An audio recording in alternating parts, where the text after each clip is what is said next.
I did everything right, and they recorded me. They recorded me, folks. Me and my disgusting felt mouth. That's right, I was on the Dolmio adverts. I was there eating pasta with my felt puppet mouth, and no one stopped me. They knew it was wrong, but nobody stopped me because it was profitable to the Dolmio Corporation. That's why. Well, let's just keep that as the cold open.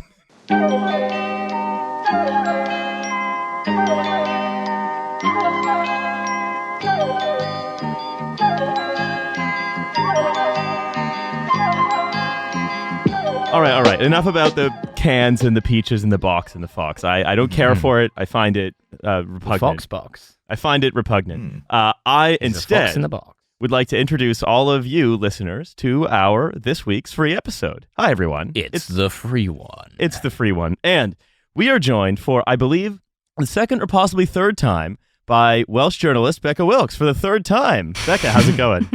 Hello. It's going good. It's very hot.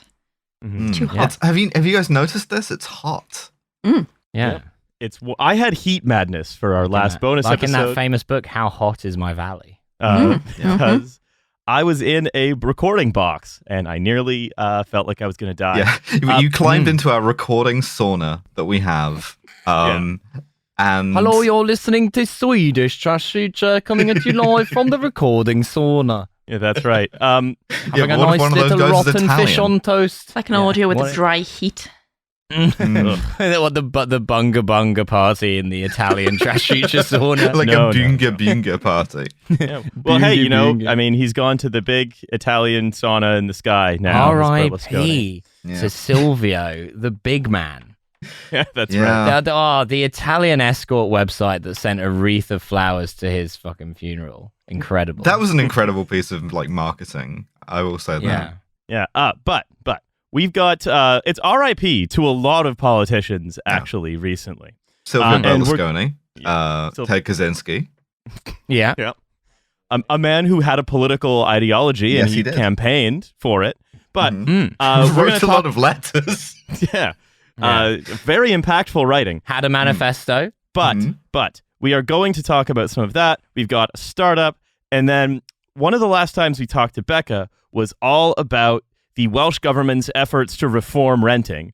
And given that the entire real estate market appears to be melting down again, and at the same time, the Welsh government has issued the next step in its promise to hold a meeting to determine the committee that would choose the color on the binder of the report that would make the recommendation on whether or not to do further research into controlling rents. We thought it would be great to have you back on. Yeah, exciting stuff. Well, it's certainly I think it's certainly of import if you're trying to live inside in Wales. Yeah. It's impactful, and maybe not in like a Unabombing way, but in a sort of like where you have somewhere to live way. Yeah, that's right. Sure. I mean, the Unabomber, he had somewhere to live. He had a little cabin. His very own cabin. Yeah. Couldn't get that. $3,000 a month that cost you now. Airbnb. From a buy-to-let landlord based in Kent. I have to rent out the Unabomber's cabin. This fucking sucks. Yeah, I had a bunch of loose cash in the 90s, so I bought a Unabomber's cabin. Got it on Airbnb now. Tidy little investment, that. All right, so as I was saying... Peaceful in Montana. R.I.P. to all the politicians. Boris has now taken the fake job that you take for half a day when you quit as an MP. Before taking the fake job that you then have for the rest of your life, which is kind of the consultant after dinner speaking. Yeah, the usual, the what you get in return for all the graft. Of course. Yeah, you just sort of absorb money. You like run around and it sort of like zoops up under your feet like you're sort of like playing a video game. I'm going to go live in the Unabomber cabin. Fantastic. Out in the woods. Great place to raise the kids. You have a wonderful time. You can go down to the post office, mail out all of your bombs. Lovely spot. Library nearby. You can tutor a kid maths. Fantastic. So, I don't want to talk too much about Boris, if only because most of the commentariat seems to be engaged in a kind of like the Ewoks at the end of Star Wars, like, fantastic, the thing is gone. The thing that was causing all the problems. Oh, thank God there's no one who subscribes to the exact same ideology or worse in power right now. I'm sure I'm relieved about that. What I actually want to talk about, before we get to the others who are out, is his former press secretary for 10 minutes or whatever, Gito Hari, has revealed, oh yeah, by the way, on allegations of sexual harassment by MPs, quote, as he put it in the heat of the moment, if we took away the whip from everyone here who pinched someone's bum, we'll lose our majority. And then he just said that kind of a year after he heard it, and no one really seems no to follow-up be... question. Not sort of interested in that. There's no space for journalism to ask questions like, oh, cool, so everybody just heard the Prime Minister say our working majority is comprised of sex pests and thought that was noticeable in any way. Well, it was, if you remember, he was still useful when he said that. It was just as he was becoming non-useful, and that everyone decided to start noticing all of the stuff, which previously it had been impolite or not expeditious to notice. Yeah, well, in Britain there are a lot of sex pests, and, they deserve parliamentary representation. God damn. But also, this is not the only political obituary now, right, with Johnson out. Nicola Sturgeon has spent the night in a police station because of improperly obtaining an RV. That's not quite true. Again, you have to be quite specific about this stuff because the Contempt of Court Act in Scotland is much more rigorously enforced. She spent 7 hours being arrested in the day at the police station. I hope someone was there doing arrest support for when she got out. She's being dragged out there going, and what is the charge? No, we need to Nicola Sturgeon embezzlement? Writing the solicitor's name on her almond marker before going out in the morning. Yeah, no, but so essentially this is the culmination of a long-running police investigation into what has happened to 600 grand's worth of donations that were meant to fund independence. We currently know not where they are, except for the fact we know where they are. We know that they're in. I think that you can't make that joke. Yeah. But cut that. They're not under Nicola Sturgeon's front lawn. That's what the police excavation operation was able to establish. We've had the police dig up her lawn. We've had the police go into SNP headquarters with those little cameras that you poke through drains to look inside drains. We've had the police seize a frankly not very nice looking £100,000 RV. And as a consequence of this, her husband, who is the secretary of the SNP, she and the SNP's former treasurer have all now been arrested and then released without charge. And the main thing that comes from this is, first of all, this is shocking that all of the finances went through 3 people, 2 of whom were married, right? But second of all, the way that this looks, the sort of the stench of corruption that's come off of this, justified or not, really is an impediment to doing nice, moderate Nordic social democracy. Because when you do nice, moderate Nordic social democracy, one thing you're not supposed to do is get arrested.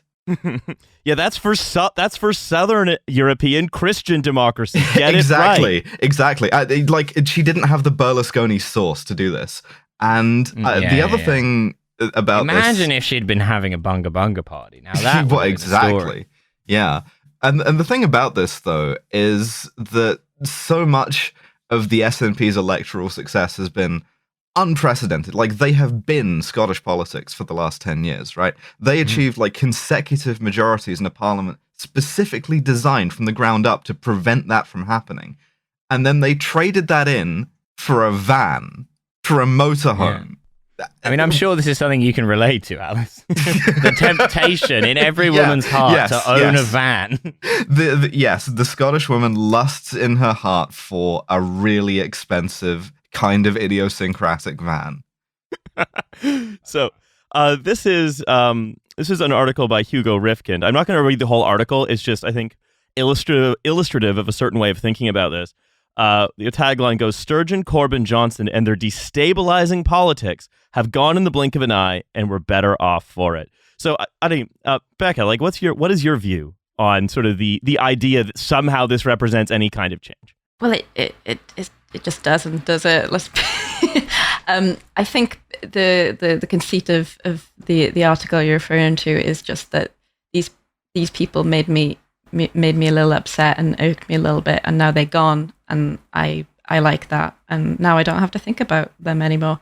Is basically what's going on there. But yeah, it's so undignified to have Hugo Rifkin do the sort of like end zone dance here. To have him do like to crush your enemies, see them driven before you, hear the lamentations of their women, right? Because what has he done to advance that other than sort of like inertia? He has just sat on a column and just He's allowed complained. his thoughts. Yes, and that's true. He says in his article, the real question then is not how did all these people manage to fall during the short time frame. It's how were they all able to come together in the first place? Which I agree, that's a good question. Yeah, and I kind of like that we're openly acknowledging that like what has happened here is any alternatives to this big prevailing grey ideology that we've come to call productivism on this show is being like systematically shut down for one reason or another, right? You think you can get out of it with Corbynism? No, you can't. That's been forestalled. You think you can get out of it with Scottish nationalism? No, that's forestalled too. If the Greens ever did anything interesting electorally, I'm sure that would be there would be something, right? Mm-hmm. There is no escape. You are here forever. No more populism, just this. Yeah.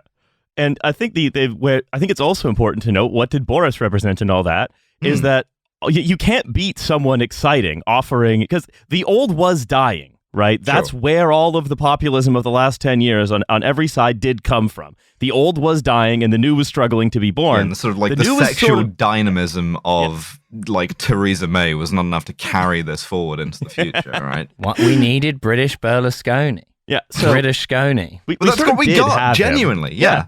Yeah, actually, that is true. But the thing is, right, is you can't beat someone exciting without someone else exciting. They needed someone who was a wartime consigliere. They needed someone who would actually fight and not manage. Really hit that G in consigliere, huh? Yeah, that's right. And all these people represented different responses to the crumbling of neoliberalism. And ultimately, Boris's extremely conservative vision won because he was personally a weapon used by one faction of capital. We talk about the previous decade being personally a fucking weapon, not a fight between some kind of. He was created in a lab for this. He was like Eason's fucking Wolverine. He was their Weapon X, right? They built him with the adamantium skeleton of absolute shamelessness, and now he says him as the adamantium cock that shoots out. They've built him with the adamantium cock that like fucks around enough that no one is willing to write a negative word about him. And now that he's outlived his usefulness, they have found the embarrassments again. The big electromagnet has swung over Downing Street and he's been pulled out by the cock. Yeah, and the new consensus is in place. This is a political podcast with like deep analysis. We are up there with like BBC Sounds. Okay. Yeah, that's right. We are actually genuinely liked by a lot of people who do a lot of real stuff, which is very funny to me. Absolutely. Now you have to hear about Boris's adamantium cock. Sorry, FT reporters. But let's talk like that's who's out and who's like representing some. I'd say foreclosure on the possibility of change, whether sort of good or bad, now that the new has sort of been born. Let's talk about who's fun, because boy is Matt Hancock's TikTok presence being noticed by us. Matt HanTok. We're all on Matt HanTok. I'm big on... Yeah, go ahead. We finally pivoted. Now that Matt Hancock MP, the app is no more, we're all on Matt HanTok. We're all watching him like skull WKD. Cruising for chemsex on Matt HanTok. So I want to starting with Matt HanTok.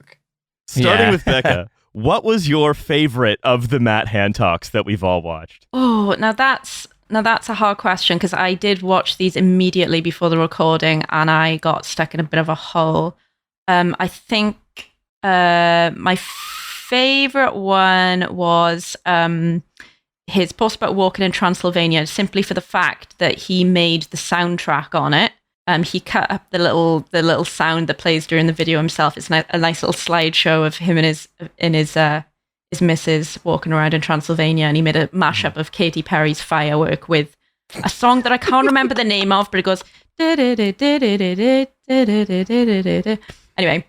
I had a lot of thoughts about his favorite chocolate bars one. It's psychotic to me that his final two were Kit Kat and Mars. That's, Yeah. Yeah, that's a weird fight to the death. Yeah, and Yeah, Kit he's Kat a- won also, which again, even Very Kit yeah. Kat's strange. barely even a chocolate bar. No, Yeah, it's sort of like chocolate bar adjacent. It's a cookie. biscuit. It's a cookie that's been marketed brilliantly. It's like something to do with yeah. It's just like an activity more than a treat. Yeah, it's just like chocolate enrobed drywall. Yeah. An activity more than a treat. The other thing that I noticed, he's got this one big jumper that he wears in a lot of them. That's quite unnerving. It looks like the sniffing accountant jumper off Seinfeld, the one that makes his accountant look like he's doing coke. Big grey thing, and sometimes the camera sort of fucks up a little bit, so the jumper seems to be sort of like a magic eye kind of thing, so it's like moving around as he's talking. Normally it's very strange, but yeah. I think my favorite is definitely where you get to see him do a kind of version of, you know how sometimes, in attempting to prove they're on a baby, like 12-year-olds would be like, by the way, I fucking hate Barney. That kind of thing, Yeah. or whatever. He does that with WKD, where he does a drinks rating challenge. This is my favorite. Yes. This is my favorite one by far. Yeah. This one is great. Alice, tell us. Tell us about. No. Okay. So he ends up. He's tried to do like a top 5 drinks. Right. He's like locked himself into the thing with the Kit Kats again. Right. So the thing is that the drinks come, he doesn't know what drinks are going to be in this rating. So he's having to go through these drinks, which come up randomly, and then he has to put them in positions 1, 2, 3, 4, and 5 without knowing what the other drinks are going to be. So he gets into a position where he's kind of snookered himself. Okay, sorry, I'll let you take back over. No, it's fine, because he ends up with like, what is it, like a Guinness wine, like a cocktail, like a Bellini of some sort. Yeah. Guinness like is like number 2, and then it's like red wine at 3, maybe. Yeah, and then he has to shift the entire paradigm up to make Guinness his number 1, and it's just like you're watching it like, sorry, you ran the health service during the pandemic. Like you were like the great slayer of Nans.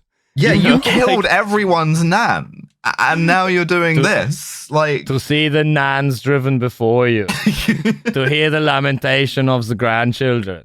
That's the other thing I actually liked, was that on his post about his audio book of his like If I Did It COVID book, he selects the track Inspirational Tropical House to soundtrack this post. You know what he is? He's a frustrated like sound engineer. He really wants to be picking out little like soundtrack things for himself. I've always been a big fan of Kygo. He wants to be doing Mark Ronson stuff, like adding like jazzy trumpets. Mark Ronson's Spectator Garden Party set. Mark Ronson featuring Matt Hancock album. Like, great concept. It is such a strange career trajectory to just remember how he has from being Liz Truss's mortal enemy to accidentally making grime legal after it had been racistly banned. To then to doing parkour, introducing parkour to Britain. Then, making us all feel better about our diets with the caramel waffle thing. Getting a visible erection on TV and standing way too close to a BBC reporter.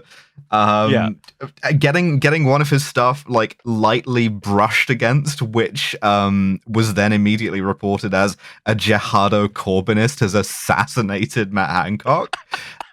So many things. He's like Forrest Gumped his way through so much British political history, and then was like in a genuinely influential position in time to kill your Nan, get immediately thrown out of power again, and is now getting doing thrown this. out of power for falling in love, and then still like they're happy together apparently. But not before making his pub landlord very rich. In the Transylvania walk-in tour thing, when he made his own little Katy Perry mashup, Gina's very much there on the walk-in tour with him. Love is real. True love is real is the thing. Right? He's in the favela, she's on the back of the bike.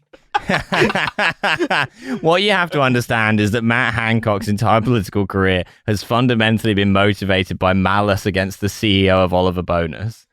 He once received a poor customer service in Oliver Bonus 15 years ago, and he set out on a journey of vengeance against that man, and he's been successful, and that's why he's so happy.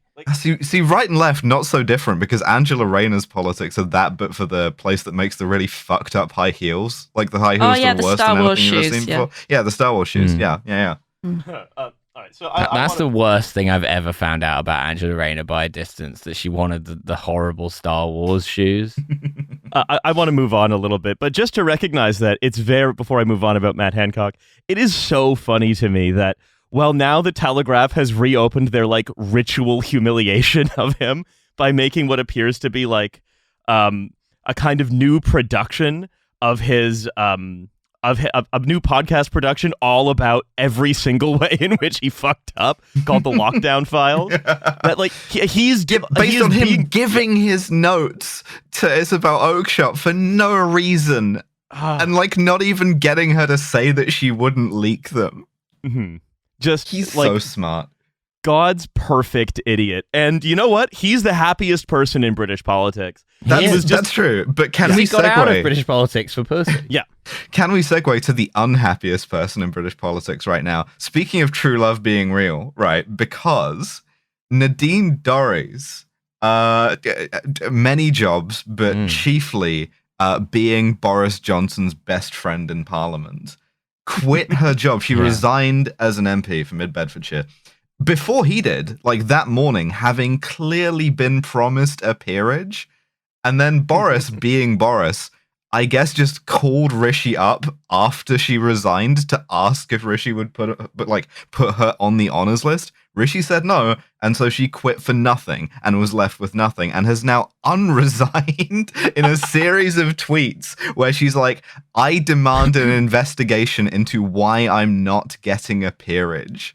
Yeah, these are the most compelling characters left. Is just people who are clearly driven by actual blind fanatical devotion, or who are just has the brain of a golden retriever. And these sometimes are the only both. ones. Sometimes both. I feel very bad for her. I think you do have to have sympathy for someone in that situation where, they're not going to get a free job for life doing fuck all, wearing a lot of ermine. I think that she should try and convince more of the British public to sympathize with her. I think it's going to go very well. Anyway, I want to move on because we do have a startup to get through, and also we want to talk all about our renting situation. But before we get to the startup, I want to do one more very quick thing, which is to note that, remember we talked about the Green Prosperity Plan last week on the free episode? Yeah. Already. It is being pushed back by 2 years. So that 28 billion pounds a year is going to start in year 3. They've already themselves out of it before they're even in fucking office. Reasonomics, baby. Right. We were right. That's the We Were Right update. Yeah. Look, I've spoken to the Sun newspaper, and they think it's too early to be doing the Green Prosperity Plan. So then I've gone and spoken to the actual Sun, and we've agreed to delay climate change by 2 years. Yeah, also... cutting the climate change investment program at a period where there is another insane heat wave that's going to fucking claim some lives. It's great. Awesome. Let's cut it. Not as many as Matt Hancock, though. He remains the GOAT. Yeah. Let's not. Why does debt need to fall? We're borrowing from ourselves. We are borrowing from ourselves. This was something that Donald Trump understood. When he was you make the money, you print the money, they can't get you. If you print the money, he was right. He did everything right, and they indicted him. Yeah. They indicted him. How are you going to go to us? Because if you borrow money from someone and they lend you money, what they're doing is expressing confidence that somewhere in the future you're going to have more money than you do now. That's the whole point of borrowing money. And if you lend yourself money, which if you're a fucking state, you can, then what you're doing is saying, I believe things will be better in the future. And so... And in Britain, no one believes that, which is why we can't do it. Yeah, and so if you're going to try and retool the economy away from neoliberalism towards wartime neoliberalism, you won't do it if you just don't make the wartime economy, and you can't make it with wishing. Anyway, I want to talk about this startup. What we need to do is get bombed by the Germans. We all need to be sat in a little hole in the ground with some corrugated tin over it in our back gardens, eating bully beef and singing the national anthem. And then the green economy will come to bear. I want to talk about Senior Talk. It's a startup. Sent to me. Senior talk. Sent to me by a listener. Senior talk, yeah. Yeah. Senior talk. Hola. It's like very genteel Latin American TikTok. The startup is called Senior Talk. It was sent in by a listener. Becca, Senior Talk, what do you think it is? From the way that it's named, sounds like a chat show exclusively for old people, which I know it won't be because that's a thing that you could see and hear and is tangible. It's like every other chat show, I feel like. Yeah. Parkinson. If you changed one word in that sentence, you would be correct. What is the word that we're going to change, and what are we going to change it Are you to? going to change old to young people? Yeah, it's for high school seniors. It's a youth parliament, yeah. Wait, hang on. I was hearing senior talk like it's on TikTok. No, TALK. Oh, okay. Is it actually for high school seniors? No. No. Oh, It's for the elderly. Becca was right. It is the elderly. Is it like in some kind of AI platform that talks to your nan so that she doesn't kill herself? That's literally what it is, yes. Oh. Okay, good. Another Yeah, I've one been of doing these? this podcast for too long. We've done these before, I swear. We've done these We before actually- with there was like the robot baby seals was a thing. Yeah. That makes me sound like a nutter, but it's these fluffy little cuddly The toys. government's been replacing seals with robots. yeah. Yeah, this one, there's a lot to it, though. It's called Senior Talk. It's an AI chatbot to keep your parents in touch. And I don't know how they get this next phrase, empowering seniors to live their best life with the help of our AI chat buddy.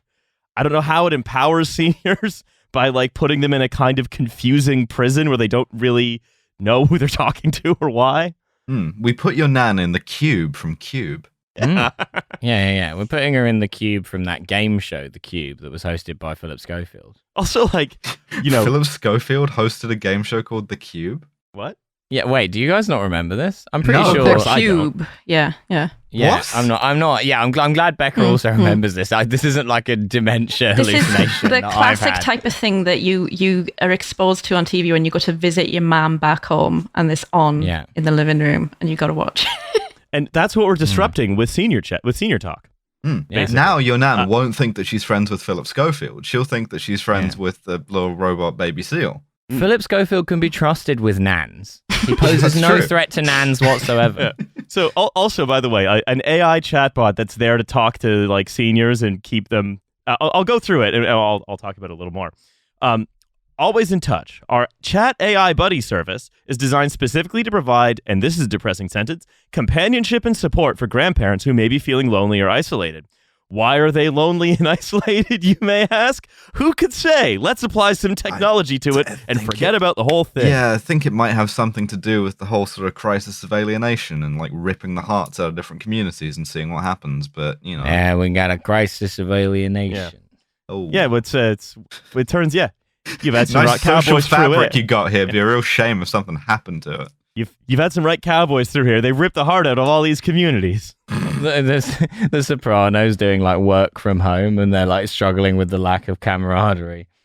Tony doesn't want us down the pork store no more. We're doing everything on fucking Zoom.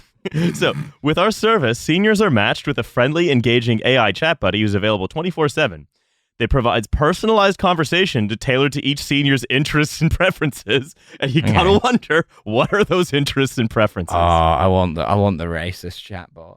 Yeah, this chatbot is not You're going to right. talk about. Italians are like that. This chatbot is not going to talk about. It's not going to talk about Frank Sinatra. We're not going to be googling Frank Sinatra with this chatbot. Only QAnon. I want the QAnon chatbot, you know? Because that's right. That's what it's going to be, right? It's going to be just like, oh, yeah, you know, all the celebrities are all pedos. They're going to radicalize the chatbot to make it into a Q person. Mhm, Yeah. mhm. Apart from in Britain, where it'll be like, you're right, your neighbor is interfering with your bins.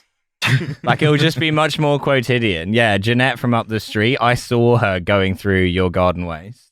You should confront her about it. I think she stole a box of Tunnocks tea cakes out of your larder as well. So topics range from current events to personal stories from the past, which again is so. Imagine like the life that you live, collecting. Oh, telling your like experiences. Korean War trauma to like a chatbot. Just fucking wretched. Absolutely. This there are some startups, Choson right? That Reservoir, 1950. You ran out of ammunition. You were throwing mess tins at people. Everybody was dying of frostbite, and it goes, "Damn, that's crazy. How do you feel about that?" Yeah, you just keep getting Eliza. Did it make you feel bad to throw the mess tins at people? But like, there are some. No, it's the most alive I've ever felt, quite honestly. If I could throw a mess tin at a Korean now, I would. Not allowed now, are you? Because of woke. But there are startups that we do, right, that are just clearly naked money-making scams or just massive overhyped investment nonsense or just utopia or misguided utopianism, like WeWorks, misguided utopianism. This one's in the other column, the genuinely evil column. Correct. So understanding that seniors may have concerns, the team is dedicated to providing personalized support and guidance.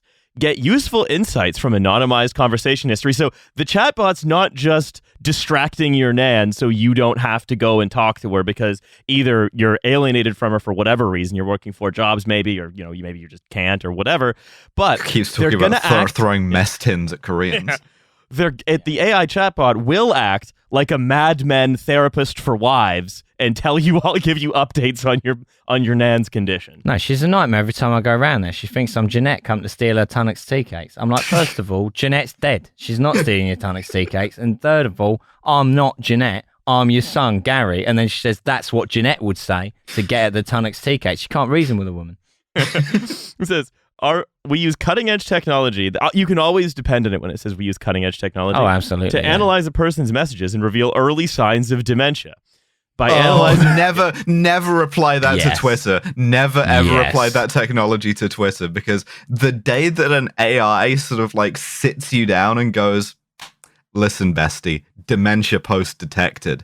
That's not good for anyone. All right. And like, I have some real reservations. Either that or everyone on our segment of Twitter is falling over themselves to try and get the dementia diagnosis. That would be like the new frontier. Like everyone's doing the online self-diagnosis dementia test. But I also... Question 4, what was question 1? I also read their blog, right? Because all these companies all have blogs. And the articles were also very clearly written by an AI. Oh, good. All these companies have blogs, and crucially, you are the only person that's ever read any of those blog posts. I am the only person who has ever read this stuff that they churn out for SEO purposes. That's right. And so it says, a safe and comfortable environment is crucial for the well-being of the elderly. There are several reasons why a safe and comfortable environment is essential for seniors. As we age, our reflexes and balance decline. Secondly, a comfortable environment is crucial for the mental well-being of the elderly. As we age... This stinks of AI. Like, genuinely. Like, as much as it's supposed to be indistinguishable, you can't read 3 sentences without me going, that's a fucking robot. Don't lie to me. Like, and although, to be fair, I think SEO was like this before, because the whole point of SEO is to constantly repeat yourself so that the search engine thinks, wow, he sure knows a lot about a safe and comfortable environment for the elderly. He said it 400 times. Weirdly, SEO like used to be either a lot less coherent or a lot more. Because if you hired someone to do it or you got a robot to do it that was like somewhat less adept, it would either just dump all of the terms in like time after time, or it would like form it into a paragraph that was like clearly written by a human, but that used those terms a lot. And this one kind of like is neither. It just like it's in between. It's uncanny. And the thing to remember as well, right, is that other AI chatbots will now train off this information created by AI chatbots. And, this is my favorite thing about this, right? Is that like we had one opportunity to sample like the internet, the whole breadth of human knowledge, whatever, for large language models. After that, everything we can possibly take from it is now poisoned with some percentage of large language model. As soon as we started putting that stuff back onto the internet, we were feeding the cows their own brains again. And it like, we're just going to have the same effect. We have folded the language the wrong way, and it's just going to propagate. We made cognito hazards real, but only for AI. That's really compelling to me. Mad cow disease. Oh yeah, Nan's probably got that as well. Yeah, no, she was eating a lot of beef in the 90s. Yeah, because even after they told her to stop, she'd go out, she'd find the cows, she'd grind it up herself. Yeah, they wouldn't sell it to her in the shops. She didn't care. She's like, I'm not eating any of that French muck. She just loved the way the prions taste. That's right. Yeah, that's how we live in the world we do. It was today. a shame during foot and mouth. She subsisted mostly on hooves at that time, purely to spite Tony Blair. It's the sort of woman she is. What a woman! But you can only make large language models trained on the entire sum of human knowledge contained within just a scrape of the entire internet, as you say, Alice, once ever. Yeah, Ever. and then after that, they've all got like that kind of Habsburg inbreeding where they're all feeding off of each other. The AI jaw. And we like Labor talks over and over and over about, we're going to use AI everywhere as much as we can to like avoid having to invest in the health service while maintaining a kind of a standard of service. Right? They always say, we're gonna close the non-dom tax loophole. It's like, yeah, sure, great, fine, but you're not gonna actually do any of the stuff. And like that's what you want to have. You're gonna have a large language model that is insane. If they say, great, perfect, we're gonna partner with an LLM to say, hey, we don't need half of social care because a large language model can take care of a lot of it if you hook it up to an Alexa. And then seniors are going to not have to have as many home visits, or maybe the LLM hooked up to the Alexa will like alert when you need a home visit so you can have like half as many staff, right? They'd be like, that the staff are being augmented by the AI. They're working with it. There are half as many of them though. And at the same time though, that large language model, unless it's going to be trained on private data created anew every time by human actual labor, it is going to be fucking insane. Yeah, we accidentally we loosed large language models on the internet before we had the ability to authenticate what is large language model text and what's like written by a human other than by eye.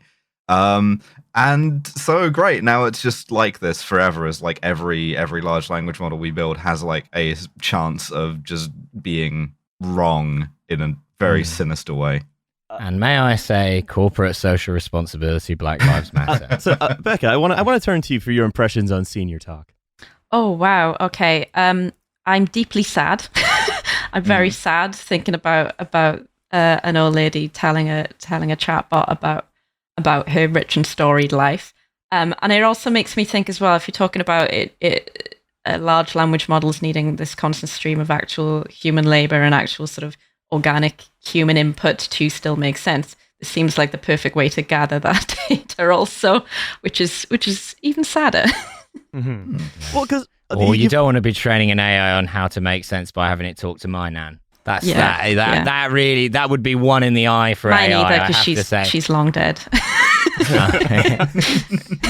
Ouija board AI. My long dead nan was racist against French Canadians. Oh, crazy! Amazing. Wow, exotic. Yeah, sending the fucking French Canadian SWAT team into your nan. Where are they going to send her? Like St. Mark's Cemetery in Nagan-the-Lake? Like, what are they going to do? You said some things about maple syrup, which we disagree with. They're just going to shoot her grave. What was that you said about Jean Chrétien? She fucking hated Jean. Anyway, sorry. But Becca, you bring up a good point earlier, the AI, right? Like every AI will be like, it'll have a perfectly normal application, right? We'll be using it as like the thing we talked about last time, right? The AI tutor or whatever. It's going to like teach your kids. But when it gets to anything about Canadian history, it's going to be like, by the way, Jean Chrétien was a fucking dog, and just leave that there. And that's the thing that like then becomes like a folk belief. Like every child believes this until Jean Chrétien is kind of like a world historical antichrist figure. All my homies hate Jean Chrétien. It's but you hit on something earlier, right, Becca? Which is these kinds of places are good sources for that human-made data.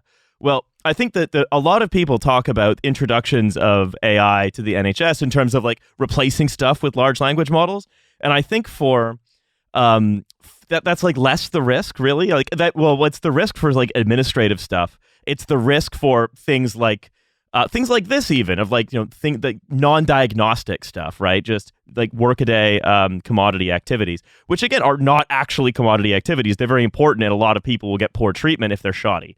But nevertheless, it's a lot of the actual AI that's going to go into the diagnostics.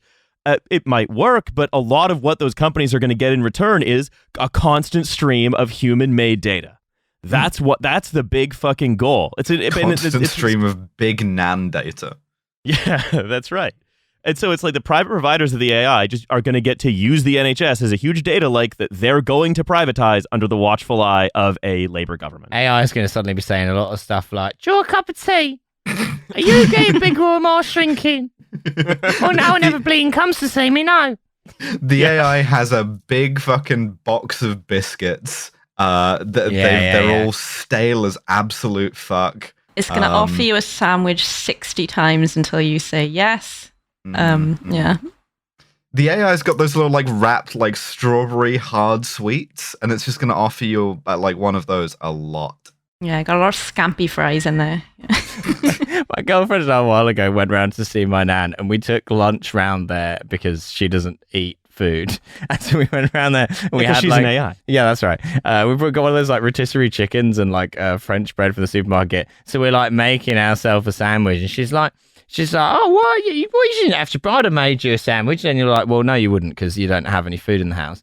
And then after a while, she then starts like implying that like we've brought lunch and then not made her any lunch, and we're like, again, you don't eat solid food. And then by the end of this visit, she convinced herself that she had made us lunch, and she's like, "Well, I hope you enjoyed your lunch anyway. You know, I didn't have much in the house, but it was what I had." It was just like an amazing. Yeah, and we were the AI. Yeah. Anyway.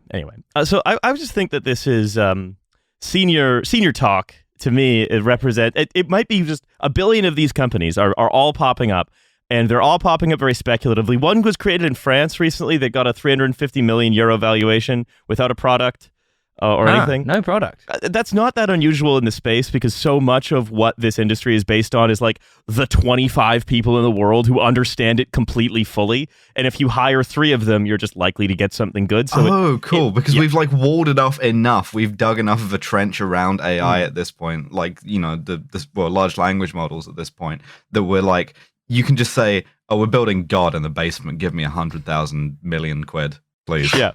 We're building God in the shed, and I'm one of the 25 people that you all think is credible to build God. And they'll be like, "Yep, you are. Go build God." We've got 3 nans hooked up to a supercomputer, like the end of Deus Ex: Human Revolution, and they're gonna fucking like revolutionize social care down there. We're going to build a supercomputer that can knit you a jumper. But unfortunately, it is saying some very unpleasant things about Jean Chrétien. So wait, the French-Canadian AI doesn't also like Jean Chrétien? I mean, he wasn't popular. No, I like the idea they've just got regular nans. Okay. So the French-Canadian AI company are torn between finishing the AI, but also the fact that it's being trained on this nan data, which is very racist against French-Canadians. That was just it's a kind of like eternal eternal like torture, right? Where the AI that hates French Canadians is forced to speak in a French Canadian accent. Yeah. This AI keeps talking about the blasted apes that would eat the gems and climb the curtains. Okay, I want to move off. We've not got time for the ape. No, we don't have time for the ape. I want to move off of senior talk, and I want to talk about something much more tangible. Questions as, for example, yeah, if you live in Wales, can you have a roof or walls or a door, or are you going to die of exposure?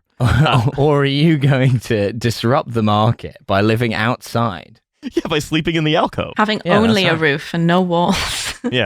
So floating roof. Suspended from a crane. What, can you catch up the good audience on the conditions that gave rise to this, I'd say, opportunity for the Welsh government, nominally a left-wing one, to change the way housing works in Wales and how we have come to where we are? Oh, now I've got to sound like I know what I'm talking about, right? Yeah, so when was it? It was late 2021 is when I first came on, and that was to talk about the co-op agreement. The Welsh government had recently won an election, and as a sort of a show of good faith, they went into a cooperation agreement with Plaid Cymru. In Wales, Plaid Cymru is more of our left-wing party. People who support Welsh Labour would probably disagree with that, but they both broadly sit on the left to centre left. So they made this cooperation agreement, and it was, I can't remember the exact title, but it was all to do with radical new ideas. And as part of that, there was a promise to consider the possibility of rent controls. That the promise was originally for a white paper being sort of a concrete thing that signals an intention to bring a policy about. That was very swiftly rolled back to be a green paper, which is just asking for people to answer a consultation, give their opinions on the policy. And so 2 years later, they've now released this green paper with the aim of producing a white paper sometime next year, which will also be coming up on the next election, which will be the following year. Very exciting things happening in Wales. They're talking about changing the colour of the paper. Yeah, Well, this is the thing. You know what this actually reminds me of? This reminds me of, and please do not use this as an excuse to talk about the lagoon. Okay. But it does remind me a little bit of how Venetian, the Venetian Doge was selected. Okay. Okay. Sure. Which is that Or not by the people of Ravenna, I'll say that. Yeah.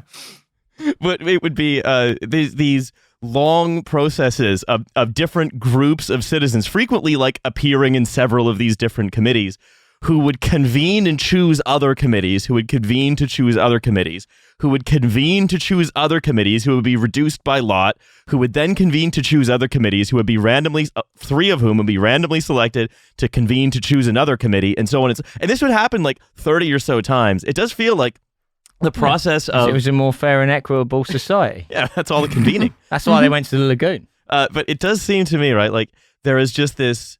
if you want to be seen to be doing something but don't want to do something, you can use this kind of, we are convening to discuss and select who we'll choose, and they're convening to figure out what the question's going to be, to sort of hopefully push back ever having to do anything until you're helpfully kicked out of office. Yeah, standing on the road seeing this can get kicked past me. So please go on. I'm also just taken aback because I realize I'm about to say fair and equitable in the same sentence a couple of times. It's just because it's in the fucking policy paper, of course. But yeah. So the green paper, I've gone through it a little bit. It has 2 focuses, both of which are quite oddly worded. I don't know who's responsible for it. The first one is, what factors influence landlord behaviour in setting rents and taking on tenants? That is a huge mystery to everyone, I'm sure. Yeah. And the second one is, what do tenants consider is an affordable and adequate property? Just strangely, those are 2 questions with simple answers if you just consider the material factors. No, I like the metaphysical tack to be like, who can know the heart of a landlord? You only ever see the object from one side, you know? Doing some real standpoint epistemology on the landlord. Landlords are like a mysterious ethnic group, like Vulcans, that no one fully understands. You know, like their ways, their secret, they secret were exiled meetings. from Ravenna to make a less equitable society. Yeah, they're what was it? They're basically like, they're Basques. They're like a language isolate. Like no one really, they're not related to anything else. Yeah. And they do a lot of surprisingly organized terrorism. Yeah. Well, it's what factors influence landlord behavior and also behavior in setting rents, because rents do go one way, and it's so weird how it's like, oh, what's the behavior, which indicates as to whether they go up or down. It's like, well, no, it's pretty easy.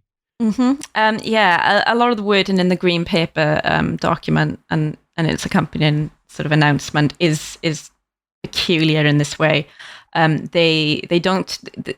Welsh Labour, despite being a lot more comfortable using words like socialism and sort of embracing that kind of romantic, nostalgic sort of left-wing politics that a lot of us feel very affectionate towards, they are also completely unconvinced of the efficacy of the politics that sort of on the outside they're very happy to kind of sell themselves as being embodying. So looking at the language in the green paper, in the consultation document, fair rent, they define it as follows. We propose that the definition should be broader and be taken to mean fair in the wider context of equitable, in that it needs to be fair and affordable to all parties involved, in this case, both tenants and landlords. This is in order to ensure supply and quality are not compromised, and this would undermine two of the factors necessary to realising housing adequacy. Now, if I was to say to you, what does that imply?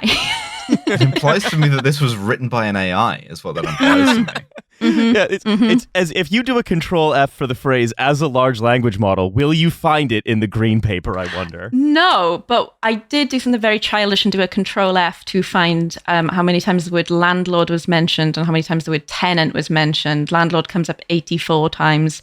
Tenants come up something like 32 times.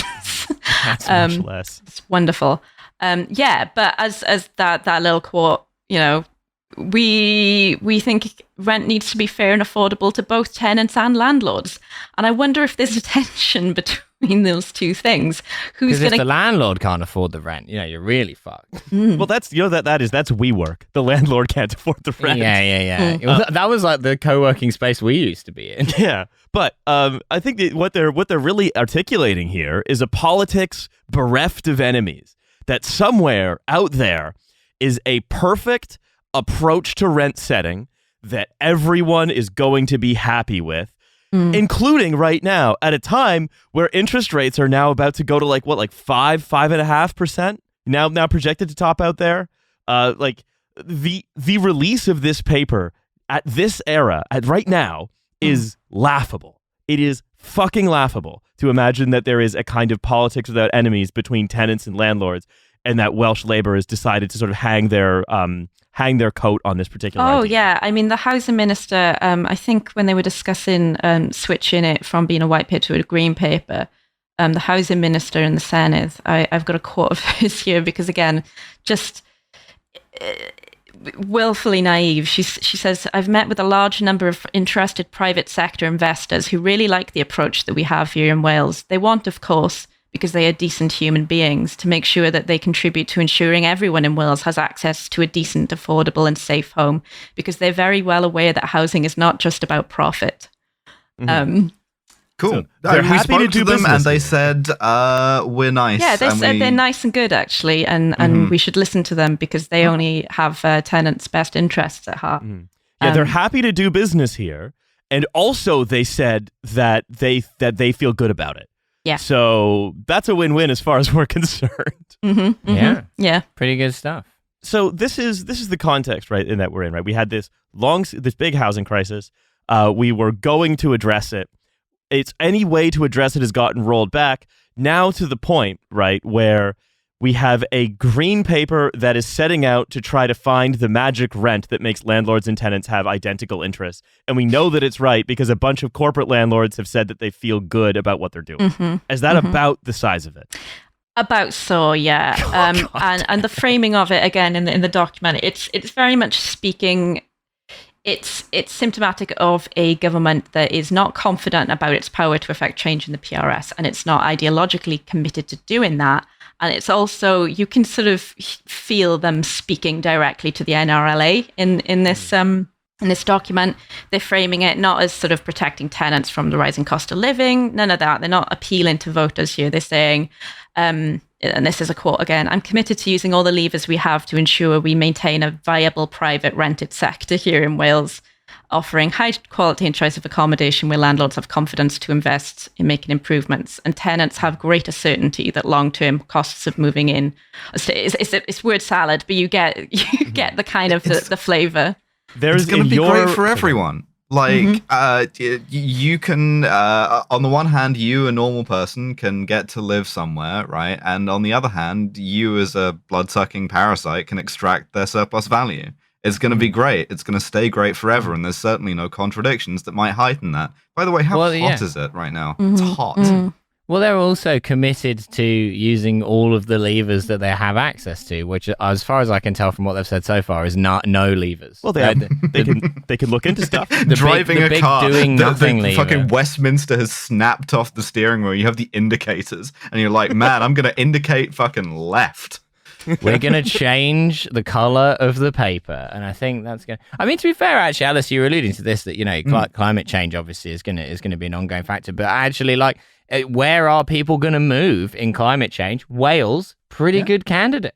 Yeah. Pretty cold, pretty wet. Actually, the first High UK ground. climate refugees are going to be in Wales. There's a town in northwest Wales where the council's already basically said they're going to evacuate the entire town by 2040, I believe, because it's just not worth keeping the flood barriers up because the whole town's going to get submerged.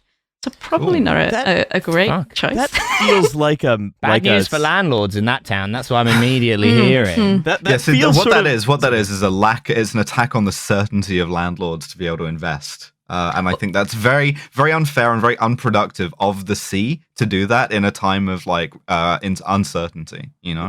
Also, I feel like that might be kind of synecdochic of a lot of larger situations. Yeah. But- obviously the solution here, as we all know, is the Soviet socialist tropical Welsh Republic, right? But until then, I think there's a lot of colors, right? We can change the hue of this paper any number of times. We can just keep a going. lavender paper, a nice lavender paper. Ooh, maybe- Yeah. a magenta. Oh, that smells like those Fuchsia? lavender drawer liners that your nan would have. What about like a Accent tomato names. colored red paper? Yeah. You can enjoy the smell of a caprese salad. That's the sort of thing that It you would comes get with a in a bit. restaurant. They've served Riley a rolled up piece of paper, but the smells of a delicious That did. meal. Yeah. Never mind. We'll talk about it another time. Okay. Oh, I want to. So Riley's what restaurants. I want to ask you. What does the Welsh government actually? Let's say, right? They shed their love of papers, right? What would they actually have the power to do? That's a good question, isn't it? Because housing is devolved, so theoretically they are able to do a great deal in this area. But as we've seen in Scotland, with the It all goes on RVs. it all turns into smoke and mirrors past a certain point. But again, All without turns into RVs past a certain point. They could live in a big van. Sorry, go on, Becca, please. but yeah, basically. Never lived on a big van. Imagine it might be quite inconvenient. Please, Becca, go on. Ignore these braying hooligans. Please go on.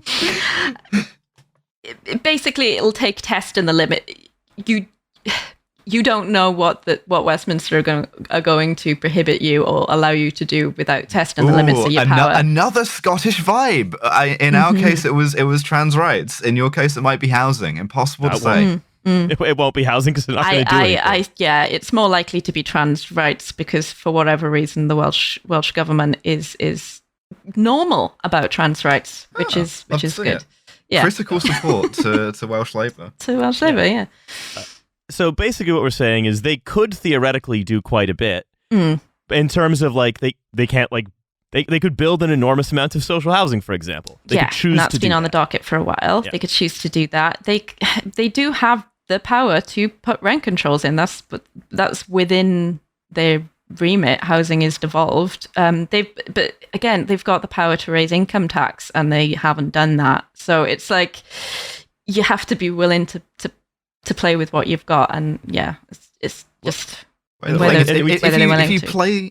If you play those cards and you do start activating the sort of like Nordic social democracy, what happens then is people start investigating how many vans you own. So I would say that's a fine thing to do if you have a great deal of confidence in the number of vans you own and how attributable those vans are to like a legitimate trail of like purchasing. Which I mean, that is not. It's not surprising to anyone that that's the way the SNP goes down.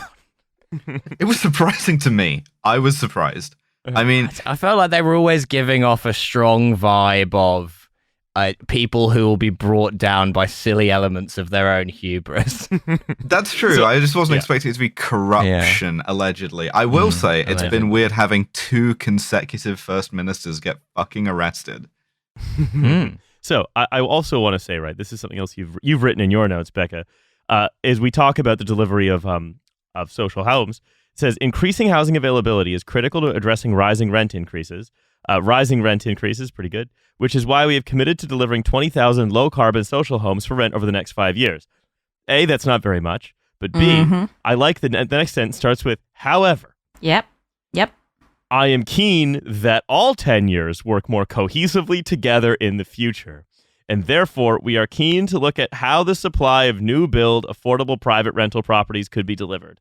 I feel like they got a little bit of whatever Kamala Harris does for that one. Yeah. A lot of their documents, again, sound like they've been written by an AI trained on Kamala's speeches. But yeah, that's an interesting one, isn't it? And it also sort of explains why private investors might look favorably upon Wales, as we mentioned earlier. So yeah, one of those things where I'm just like, don't know what that means. Not looking forward to finding out what that means, but we'll see. And, we talk also about, like, this is the policy, right? We are going to be investigating these very high-level, poorly specified elements of the market. But, you have done some research, especially in Wales, as to, like, how the market is actually operating, how landlords are actually behaving.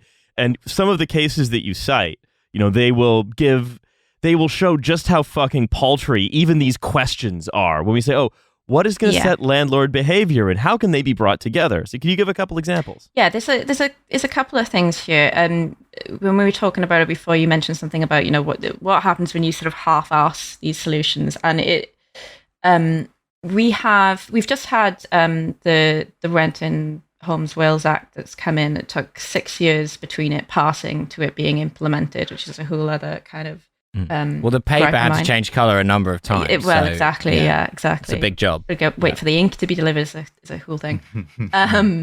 But part of that was allowing tenants to withhold rent if they believe that their home isn't fit for human habitation. Fitness for human habitation is the standard for rented homes that it's come in. It's very basic things like ventilation and fire safety, things like that.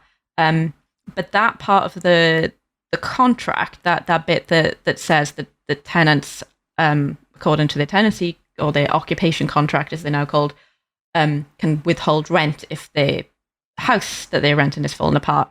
That's supplementary. Landlords can take that out as long as the tenant agrees to it. And again, I do stuff with Acorn. I'm part of a renters union, and we've already got people asking us about this because landlords are just taking it out. And we know that, like, CPS, one of the biggest landlord/letting agents in Cardiff, are advising as part of their service landlords how to take clauses out of this new model occupation contract.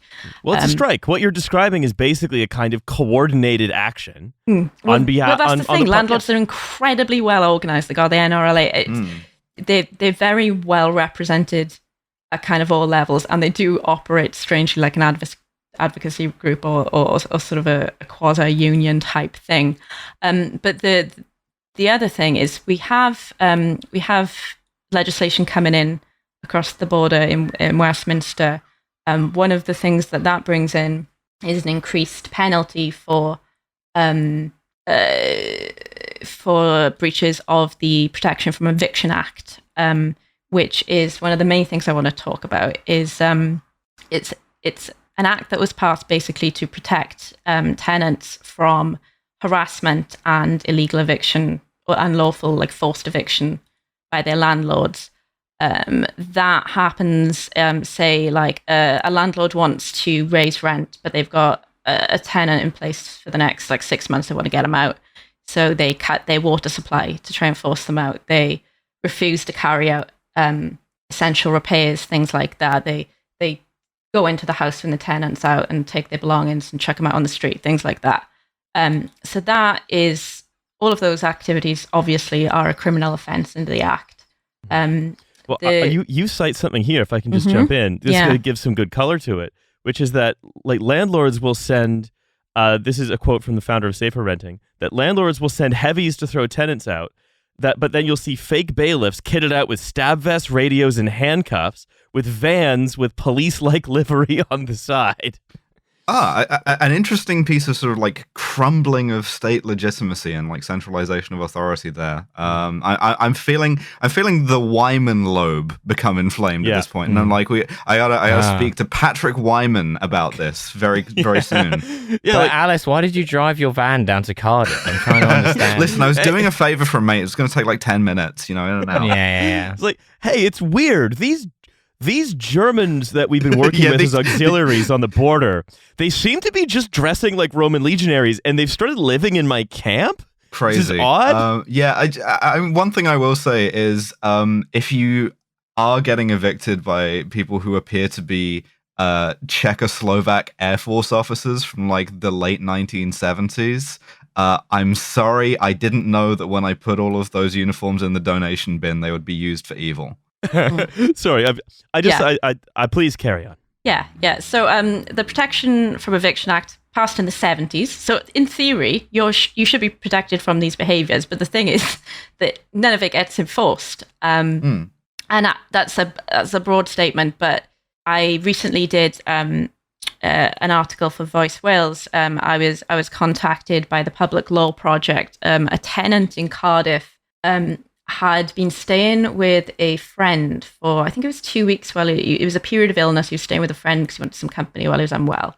He came home and his landlord had changed the locks and they were strangers standing in his flat. He'd been living there since 2017. I believe this was it last year? He'd been living there since 2017 by himself. Sees people standing in his flat. No explanation. He calls his landlord. No explanation. That he doesn't get an answer from his landlord. Goes to the council. They tell him to go to the police or to Shelter Cymru as a housing charity. Calls the police. The police say it's a civil matter. They can't help. Of course. I mean, like little things like impersonating a police officer. Those aren't crimes, They've got real stuff to be doing, like lying about where our vans are and what they're doing. Oh, and you better hope neither of those things are crimes, Alice. Otherwise, So the end of that story, unfortunately, is the tenant in question never got back into his house. He's currently living abroad, caring for an ill relative, and some of his stuff is still in that flat. And this happens shockingly often. People will just come home and the locks are changed, and their whole life is in that flat, and they have nowhere to turn. What happened in the Cardiff case was there's a role usually at the council called a tenant liaison officer. They are the person that's got the kind of the expertise and the authority to enforce the Protection from Eviction Act. So when these things happen, to initiate an investigation and hopefully prosecute the landlord in question. They got rid of Cardiff Council got rid of their tenant liaison officer back in 2012 during a reorganization. They wanted to, what I was told was they wanted to standardize, generalize the expertise across their housing team. And obviously you've got this one person that's got this kind of specialist role. They got rid of that person because there was a specialist role, and then they just never rehired them. So there was nobody in place at the council that was able to initiate this investigation. As a large language model, I can't initiate an investigation. For years in one of the largest cities in the UK. Yeah, capital city of Wales. We wanted to standardize knowledge across our housing team by making sure that no one had any. Yeah, exactly. There was an outlier where one guy had a lot more knowledge than everyone else, so we've resolved that problem now. Now everyone has exactly the same. None of them even know what a house is. Yeah. Another galling example. Last summer in Margate, a landlord was convicted for using violence, theft, and vandalism to illegally evict her tenant. It took 10 years for this landlord and her various large sons to be prosecuted for this. They changed the locks of their tenants. They smashed up toilets. They removed the flooring of a tenant's bathroom to try and force them out. They sort of like sorority style pranks, like you come back and the floor's gone. The wild change of tone at the end of this list of things that they did is going to fine. All right.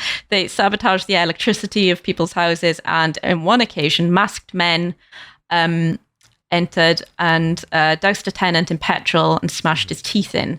You know what? We talk Jesus. about It took 10 years for them to investigate and prosecute this landlord. I think it was 26 tenants at like 10 different properties.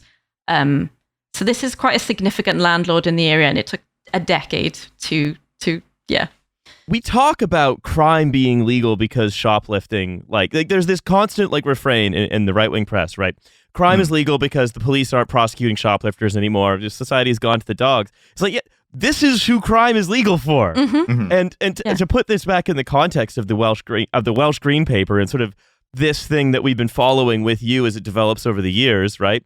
It's just in the context of that, not just the context of the fact that the whole economic environment that created the buy-to-let landlord has evaporated. It's gone, right? It is gone again. And there is this huge opportunity to reimagine what housing is and how it's provided that is just being squandered. At the same time... It's being reimagined by the people who are taking the floors out. Yeah, it is being reimagined by the same sort of political tendency that looks at, you know, the sort of the Margate criminal gang, basically, and refuses to really see it as anything other than an administrative dispute. So it's like... You're withholding the rent, I'm withholding the floor. We'll see who lasts longest. So it's like the economic space is there for genuinely radical reforms because the old way has died. It is already died. It's no longer dying. It is dead.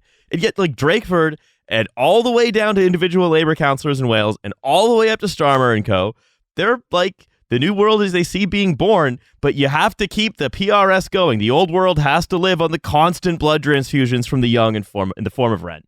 Oh, cool. We are all our landlord's blood boys. Yeah, amazing. Yep, that's right. It's everyone.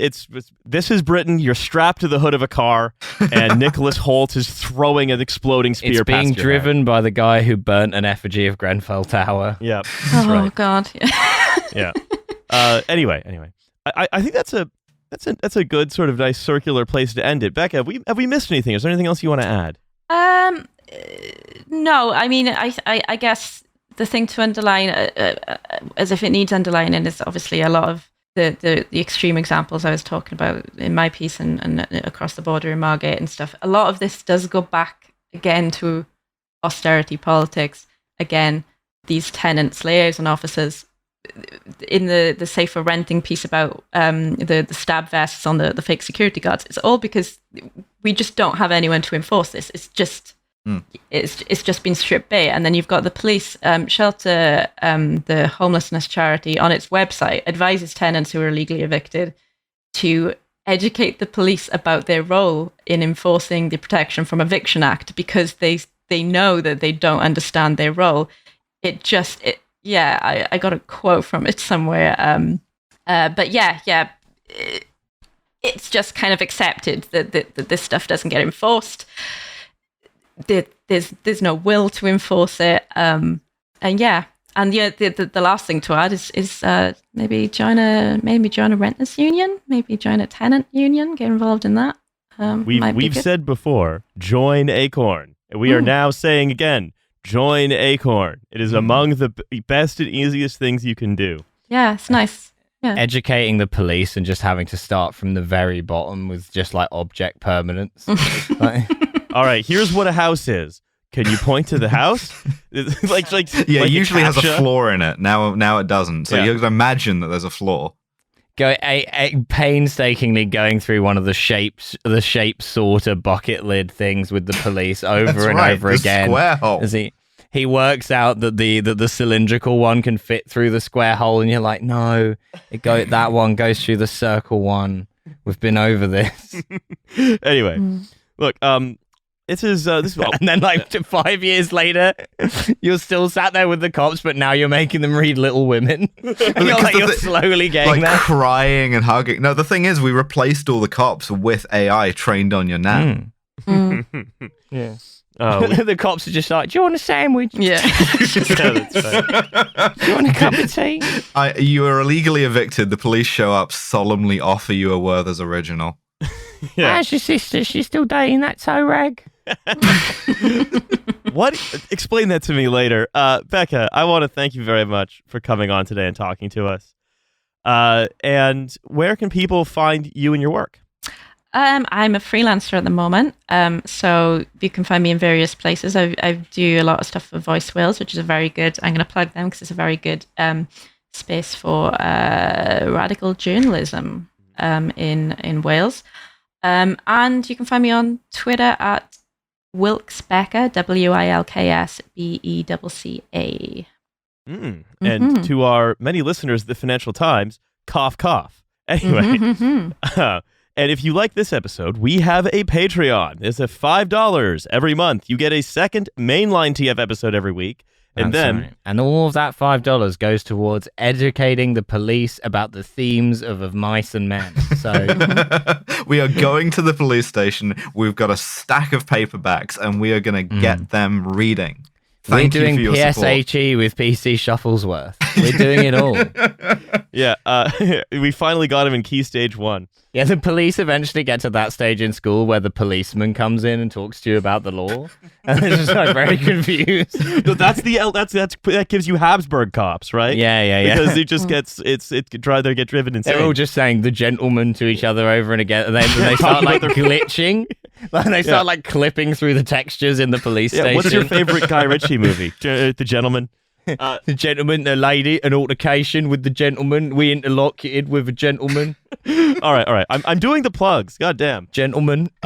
There is also a stream. It is from 9 to 11 on Mondays and Thursdays. There is also Britanology. There is the soon-to-be renamed again Britanology, because Alice and I thought of a better name. That's right. We're trailing that, and we'll announce the new name when we do the next episode. Not hard to do a better name than that, is it? It's a bit derivative, I'll grant you. Nate and I did kind of assume that name was a joke, and then we were just like, okay. We couldn't think of a better one, and now we have. So it took us a minute. There we go. And we're going to erase it from history. Yeah, Thank you. Damnatio Memoria. Forget what he just said. Yeah, that's right. Because it's going to be a cool name. Yeah, there's going to be a cool new one. Tour dates. Do you live in Bristol? June 23rd, I'm going to be in Bristol. Tickets to that on my website.